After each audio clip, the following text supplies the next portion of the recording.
Hari pertama masuk sekolah usai libur Idul Fitri 1446 Hijriah, kegiatan belajar mengajar khusus di SMP dan SD berjalan normal seperti biasa. Hanya yang piket saja. Berdasarkan pantauan tim PAL TV di SMP Negeri 29 dan SD Negeri 176 Palembang, para siswa masuk sekolah pada pukul 7 pagi seperti biasa.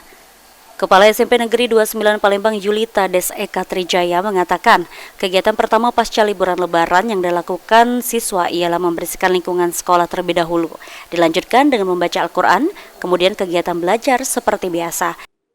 Untuk kegiatan hari pertama sekolah kita ini sudah berjalan sangat baik ya. Tadi karena kita sudah sekolah libur lama, jadi kita kegiatan pertama adalah kebersihan dulu.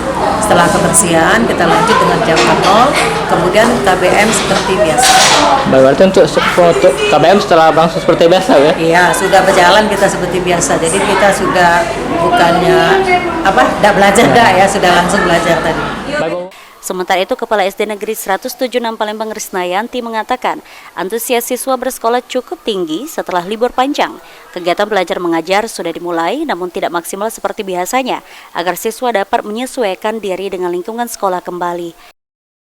Hari ini memang kita mulai pembelajaran, tapi belum maksimal seperti hari efektif biasanya. Berarti masih pengalaman awal, karena masih juga dari habis libur kan mereka harus penyesuaian dulu untuk masuk kelas yang sebenarnya. Pada hari pertama ini baik siswa ataupun guru dari sekolah tersebut telah menjalankan aktivitas belajar mengajar seperti biasanya.